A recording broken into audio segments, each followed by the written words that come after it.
Blood washes out of silk if you use cold water, but the smell of copper never really leaves. Rowan knew the cost of every luxury.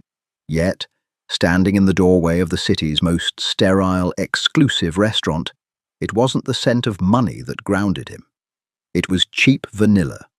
Porcelain clinking against silver sounded like small bones snapping. Rowan hated this restaurant. He hated the muted, amber lighting specifically designed to hide aging faces and bad intentions.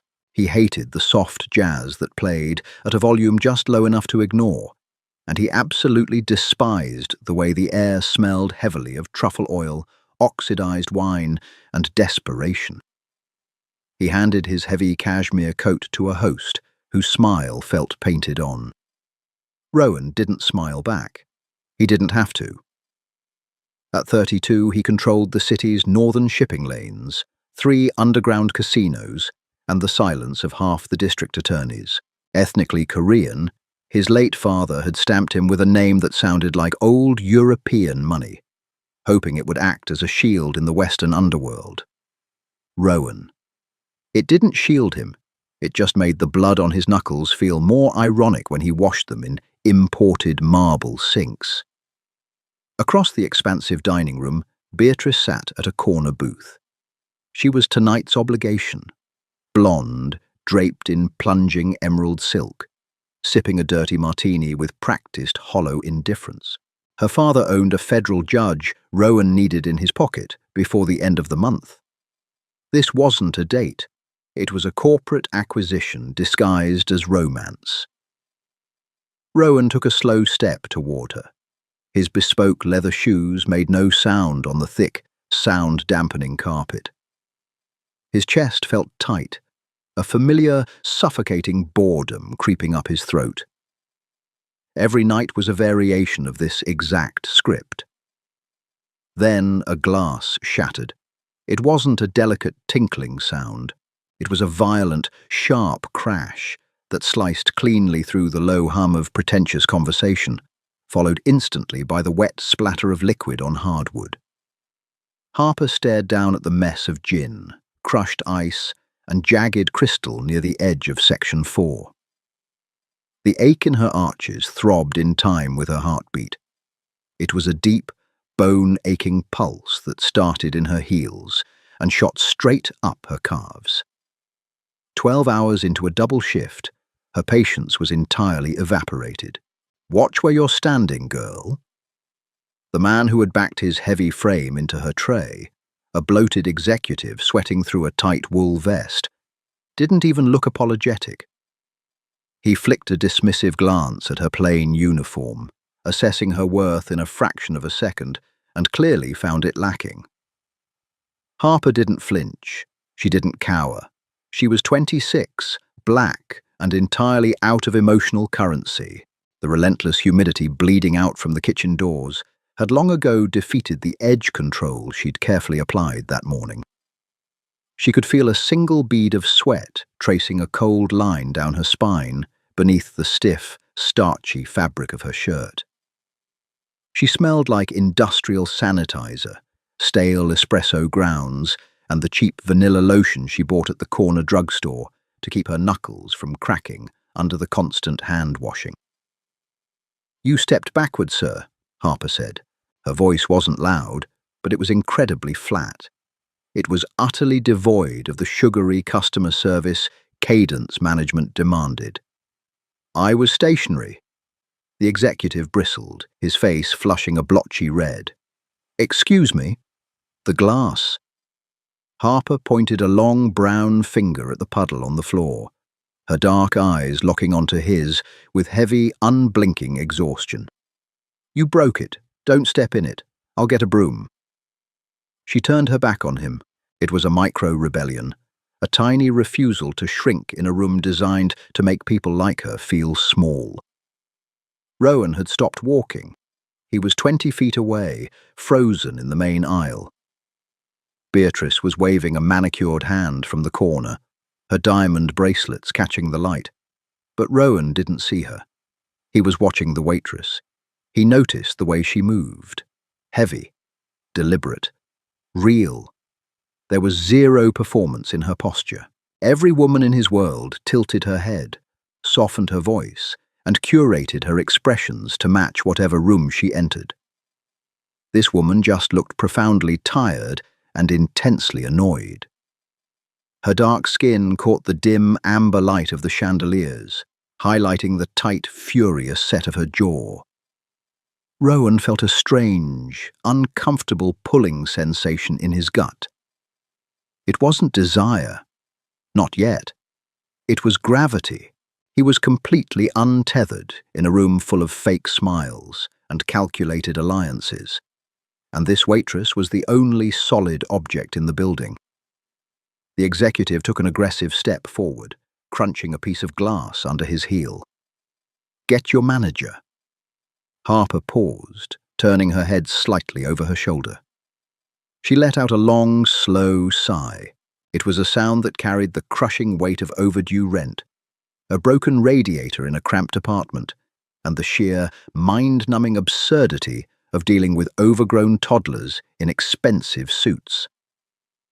"He's in the kitchen," Harper said, her tone dripping with apathy. "Walk through those double doors. Ask for Dave. Tell him I sent you." Rowan's mouth twitched. It was a genuine, unbidden reaction. A smirk fighting its way through years of disciplined stoicism. He adjusted his cuffs. The tailored charcoal wool of his suit scratched slightly against his wrists, a sudden, irritating reminder of his own costume. Without a second thought, he abandoned the path to his designated booth. He abandoned Beatrice, the emerald silk, the judge her father owned, and the neat, predictable script of his evening. Rowan walked toward the spilled gin. Glass crunched loudly under the stiff sole of his Oxford shoe. Harper was already kneeling on the sticky floor, a plastic dustpan in one hand, sweeping the larger shards with a rigid brush. She didn't look up when the tall shadow fell over her. "Move," she muttered, assuming it was the bloated executive returning to gloat. "You're going to get glass in your shoes, and I am absolutely not paying for them. They're handmade in Milan. You couldn't afford the laces." The voice didn't belong to the executive. It was low, raspy, holding a quiet cadence that demanded absolute stillness. It was the voice of a man who never had to repeat himself. Harper stopped sweeping. She tilted her head up, her knees popping softly in protest. Rowan was staring down at her. Up close, his face was a harsh study in sharp angles and cold control. His dark hair was meticulously styled, eyes so dark they looked like endless pits of obsidian, and a jawline that could cut glass. But there was a faint, jagged white scar slicing through the tail of his left eyebrow, ruining the perfection. It made him look less like a wealth fund manager and more like a predator wearing a human suit. "Good for you," Harper said, keeping her tone deadpan. She didn't drop her gaze. She went back to sweeping, aggressively pushing a pile of wet ice into the pan. "Now step back. Italian leather or not, I'm not picking shards out of your soles." Rowan didn't move. He stood in her personal space, breathing in the scent of her. It wasn't perfume. It was that cheap vanilla, mixing with the harsh chemical tang of bleach. It cut right through the sickening scent of the truffles in the air. It smelled like hard work. It smelled alive. "You didn't apologize to him," Rowan observed, his hands slipping into his trouser pockets. "He bumped into me. This is a high-end service industry. You're supposed to smile, swallow your pride, and take the blame." Harper scooped the last of the mess into the pan and pushed herself up. She winced, a brief flash of vulnerability breaking through her irritated facade as she shifted her weight off her bad knee. Standing straight, she realized how tall he was, but she didn't step back to give him space. "Are you a health inspector?" Harper asked, her dark eyes narrowing. "No." "The owner?" "No." Then I don't really care what you think the service industry is supposed to be. She stepped around him, lifting the heavy dustpan. As she moved, her shoulder bumped hard against his bicep. The contact was brief, a fraction of a second, but Rowan felt it like a static shock. The rough, cheap fabric of her uniform dragging against his imported wool. He turned slowly, watching her walk toward the back service station. Across the room, Beatrice had stood up. She was gripping her evening bag, staring at Rowan with her mouth slightly parted in a mix of utter confusion and rising, venomous anger. Rowan ignored her completely. He walked to the nearest empty table, a small, unbussed two-top directly in the center of Harper's section, and sat down. He pulled out the chair, letting the wooden legs scrape loudly against the hardwood floor. Dave, the floor manager, burst through the kitchen doors a moment later, sweating profusely through his tight collar. He saw Rowan sitting at a dirty table next to a pillar and nearly swallowed his own tongue. Everyone in the city who mattered knew who Rowan was, and more importantly, what happened to people who disrespected him. Dave scrambled forward, waving a hand frantically at Harper, who was currently dumping the broken glass into a heavy plastic bin. "Mr. Park," Dave gasped, sliding to a halt at the table, breathless and pale. "My profound apologies, this table isn't ready. We have your private booth in the back." "I'm sitting here," Rowan said. He didn't look at Dave. He kept his dark eyes fixed on the service station, watching Harper wipe her hands on a damp towel. "But, sir, your guest." Dave gestured weakly toward Beatrice, who was now storming toward the front exit, her heels clicking furiously against the floor. "Let her leave. Put a bottle of Dom Perignon in her car on my tab." Rowan finally turned his gaze to the manager. The temperature in the immediate vicinity seemed to plunge. "And send the waitress, the one with the broom." Dave swallowed hard, his Adam's apple bobbing nervously. "Harper? Sir, she's not our best server. She lacks refinement. Let me get Antoine to handle your table." "Harper," Rowan interrupted, his voice dropping an octave. He tested the name on his tongue. It tasted grounded, real. "I want Harper." A minute later, Harper approached the table. She slapped a heavy leather menu onto the hardwood, barely missing Rowan's hand. "Dave says you requested me," she said, resting her weight on one hip. Her voice dripped with pure exhaustion, rather than the nervous awe Rowan was accustomed to. "I don't know who you are, but I get off in 20 minutes. If you're going to order a 7-course tasting menu and keep me here past midnight, I'm passing you to Antoine." Rowan didn't look at the menu. He looked at her hands. Her knuckles were dry, a little ashy around the joints from washing them too many times in hot water. There was a small, angry red burn healing on her left wrist, a souvenir from a hot plate. They were hands that worked, hands that hurt. They were hands that lived in the real world, unlike the soft, manicured claws of the women in his circle. He looked up into her face. Her skin was flawless despite the shadows of fatigue under her eyes. Her lips were pressed into a thin, defiant line. She wasn't afraid of him. She genuinely didn't know who he was, and looking at the fire in her eyes, he got the distinct impression that if she did know, she wouldn't care. To her, he was just another arrogant obstacle, standing between her and a soft mattress. "I want a black coffee," Rowan said softly. Harper stared at him for a long, quiet moment.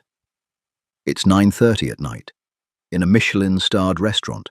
You chased away your date, sat at an unbussed table, and specifically requested my service. For a black coffee." "Yes." "Are you waiting for someone?" "No." Harper dragged a fresh, damp cloth across the table, wiping away a phantom water ring.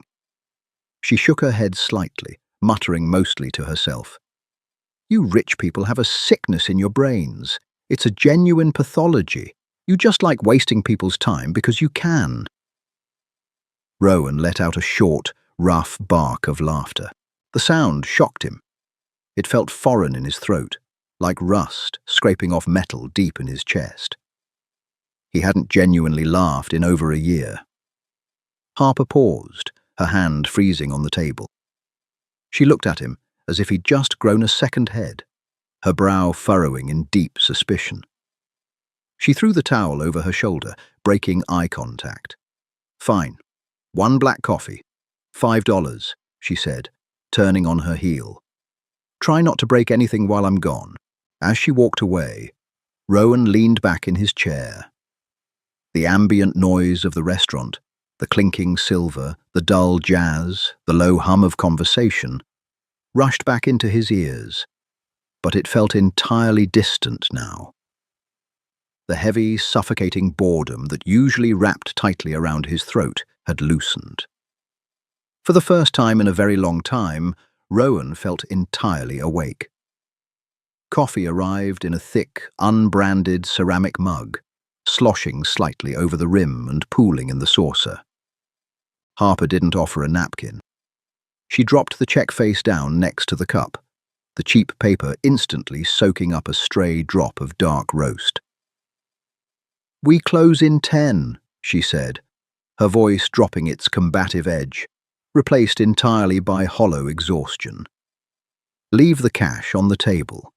If you pay with a card, I have to wait for the machine to boot back up, and I really, truly do not want to do that."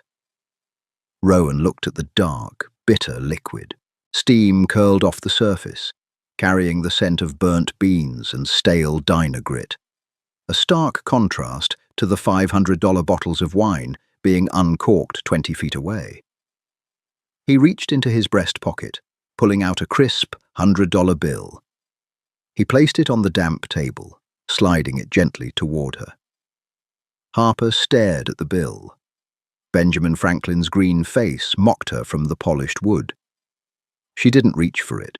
Instead, her jaw tightened, a subtle tremor of irritation vibrating through her posture.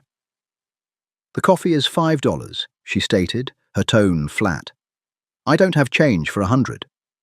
"Keep it." "No." The refusal was immediate.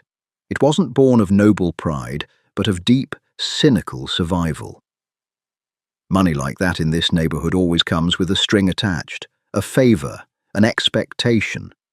I don't owe anyone anything, and I definitely don't want to owe you. $5. Exact change, or I'm comping it and you can leave. Rowan's dark eyes locked onto hers. The silence stretched, heavy and thick, competing with the faint sounds of the kitchen shutting down. He saw the absolute rigidness in her spine. She meant it. She was 26, drowning in a city designed to drown her. And she was rejecting a week's worth of groceries because she recognized the invisible hooks of power. Slowly, Rowan slid the 100 back into his pocket.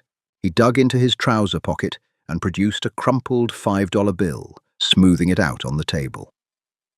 Harper snatched it, turning without a word, and disappeared through the swinging kitchen doors.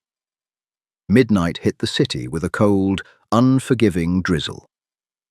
The alleyway behind the restaurant smelled of rotting lettuce, bleach, and the sharp, metallic tang of wet rust. Harper pushed open the heavy steel security door, shivering instantly as the damp chill bit through her thin cotton jacket. Her tote bag weighed heavily on her sore shoulder, packed with her uniform and the stolen half-loaf of sourdough Dave let her take home. She pulled her collar up, stepping carefully around a greasy puddle, reflecting the flickering orange glow of a dying street lamp. Her knee throbbed, a sharp needle of pain with every step. She just needed to make it to the subway. 4 blocks. Just 4 blocks of putting one foot in front of the other. Thought you could just run out the back, huh? The voice was slurred, thick with expensive gin and bruised ego. Harper froze. The sound of a heavy shoe scraping against loose gravel echoed from the shadows near the dumpsters. The bloated executive from the dining room stepped into the weak orange light. His expensive suit jacket was unbuttoned, his tie hanging loose around his thick neck. He looked pathetic, but pathetic men were often the most dangerous. "You humiliated me in there," he spat, taking a heavy step forward. "Bitch!" Harper felt a cold spike of adrenaline punch through her exhaustion. Her hand instinctively tightened around the strap of her tote bag. Inside was a heavy metal water bottle. Not a great weapon, but better than nothing. She didn't scream. Screaming in this alley only annoyed the rats. "Go home, man," Harper said, her voice steady, but her heart hammering against her ribs. "You're drunk. You don't want to do this." "I'll do whatever the hell I want," he growled, lunging forward with surprising speed. His large, sweaty hand shot out, grabbing the fabric of her jacket. Harper swung her bag hard, the canvas connecting solidly with his jaw. He grunted, stumbling back half a step, but his grip on her jacket didn't break. The fabric tore with a loud rip, exposing the cheap cotton t-shirt underneath to the freezing rain. He yanked her forward, raising his other hand. Then a shadow detached itself from the deeper darkness of the alley. There was no shout, no dramatic entrance, just a sudden, violent blur of motion. Rowan grabbed the executive by the back of the neck and the belt, utilizing the man's own momentum. With a terrifying, silent efficiency, Rowan drove the man head first into the rusted steel siding of the dumpster. The sound was sickening, a hollow metallic boom followed by the wet crunch of cartilage.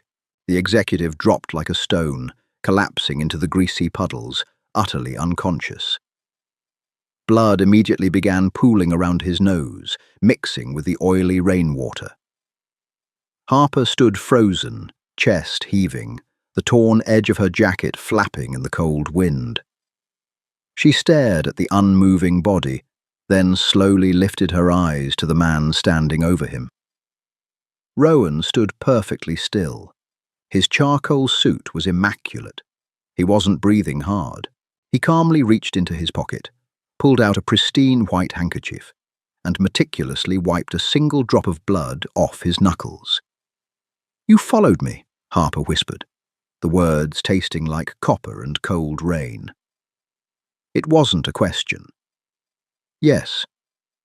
Rowan folded the handkerchief, keeping his eyes on his hands. "Why?" Rowan finally looked at her. In the flickering, diseased light of the street lamp, the scar through his eyebrow looked bone white. The absolute emptiness in his gaze was gone, replaced by something entirely feral and uncomfortably focused. "Because you were the only real thing in that building," he said softly, "and I didn't want the performance to start again." Harper didn't swoon. She didn't feel a rush of romantic gratitude. She felt a deep, primal terror mixed with an undeniable, cynical understanding. She looked at the man bleeding in the dirt, then back at Rowan's calm, sociopathic stillness. "You could have killed him," she said, her voice shaking slightly despite her best efforts to lock it down. "I still can." "No." Harper stepped forward, putting herself between Rowan and the unconscious man. Her bad knee screamed, but she ignored it. "No, you don't get to do that. You don't get to play God in my alleyway." Rowan tilted his head. A strange, unfamiliar warmth flared in his chest. She was standing in the freezing rain, wearing a torn jacket, smelling like cheap vanilla and fear, and she was commanding a man who ordered executions before breakfast. "My car is at the curb," Rowan said, stepping back, giving her space. "I'll take you home." "I take the subway." "The L train is down, water on the tracks. You'll be waiting 2 hours." Harper closed her eyes, letting out a long, ragged breath. The rain plastered her dark hair to her forehead. She was so tired her bones felt like lead. She looked at the blood washing into the storm drain, then at the sleek, blacked-out sedan idling at the mouth of the alley, its headlights cutting through the mist. "Fine," she muttered, gripping her torn jacket closed. "But if you try to murder anyone else on the way, I'm walking." Inside the car, the silence was absolute. The thick, bullet-resistant glass completely shut out the sounds of the city, creating an airtight vacuum of quiet that made Harper's ears ring. The air smelled of expensive leather, ozone from the climate control, and a faint trace of sandalwood. Harper sat stiffly in the passenger seat, staring out the window at the blurred, neon-streaked streets sliding past. The heated seat was seeping warmth into her aching muscles, relaxing them against her will. It felt like a trap. Comfort always felt like a trap. Rowan drove with one hand draped casually over the steering wheel. He didn't ask for her address. He simply headed south, toward the neglected, crumbling districts where the streetlights were mostly shot out. "You're not a hedge fund manager," Harper said suddenly, breaking the heavy silence. She didn't turn her head. She kept her eyes on the rain streaking down the glass. "No," Rowan replied. His voice was a low rumble, perfectly matching the hum of the engine. "The way you moved back there, the way Dave looked at you in the restaurant, he was sweating. Dave only sweats when the health inspector comes or when he thinks he's going to die."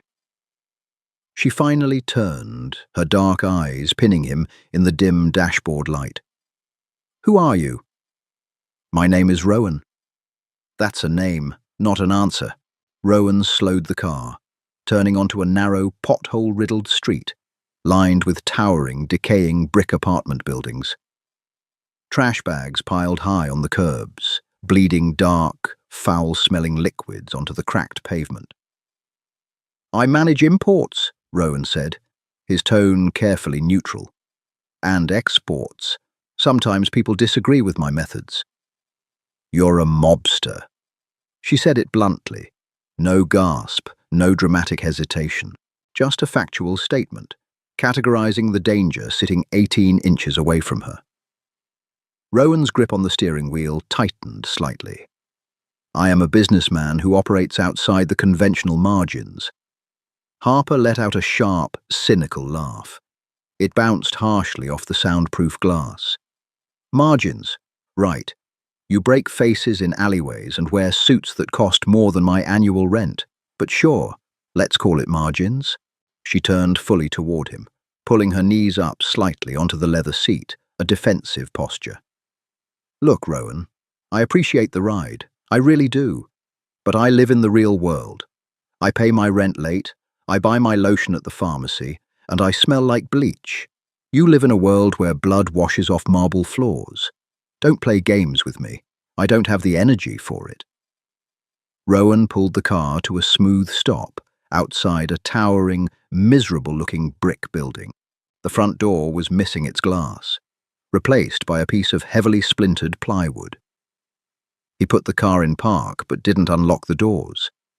He turned to face her. In the enclosed space, the proximity was electric. He could see the exhaustion etched deep into the corners of her eyes, the proud, stubborn jut of her chin, the soft curve of her lips pressed into a hard line. "I'm not playing a game, Harper," he said, his voice dropping to a harsh, intimate whisper. "My entire life is a game.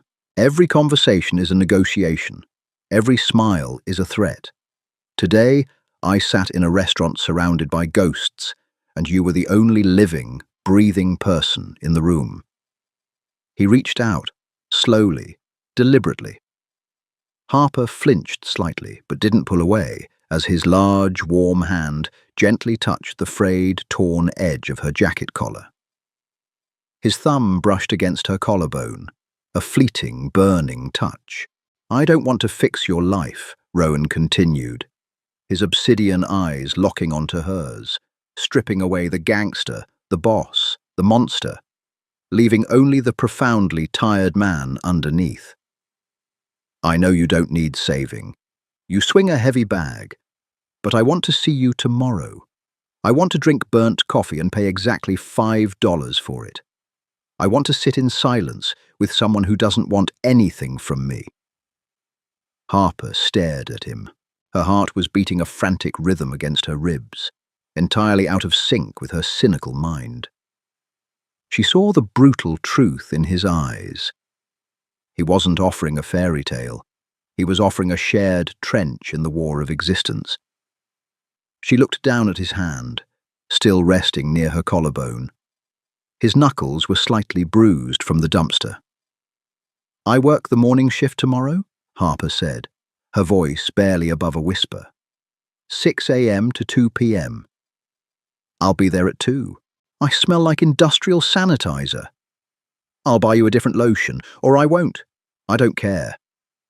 Harper slowly reached up, her fingers wrapping gently around his wrist. She felt his pulse, steady, strong, human. She didn't push his hand away, but she didn't pull it closer either. She just held it, grounding the violence, anchoring the storm. "Unlock the doors, Rowan," she said softly. A quiet click echoed through the cabin. Harper pushed the heavy door open, letting the cold, damp city air flood into the sterile, leather-scented cocoon. She stepped out, her worn sneakers hitting the wet concrete with a soft splash. She didn't look back as she walked toward the plywood door. She didn't need to. She could feel his eyes on her, a heavy, solid weight against her back. The chill of the rain bit into her skin through the torn jacket. But deep in her chest, beneath the layers of exhaustion, cynicism, and survival, a strange, terrifying warmth had begun to take root. Rowan watched her disappear into the dark stairwell. He sat in the silence for a long time, the smell of cheap vanilla lingering in the cold air, completely overpowering the scent of the leather. He shifted the car into drive, pulling away from the curb. The world outside was still cold, still violent, still broken. But for the first time in a decade, Rowan knew exactly where he was going. If you felt the raw tension and grounded reality of Harper and Rowan's story, don't just scroll past. Hit that like button to show your support, and share this video with fellow romance lovers who crave imperfect, gritty love stories over predictable fairy tales. Your engagement helps bring more deep, authentic narratives to life. Make sure to subscribe to the channel and ring the bell so you never miss a moment of our upcoming dark romance series. Join the community today.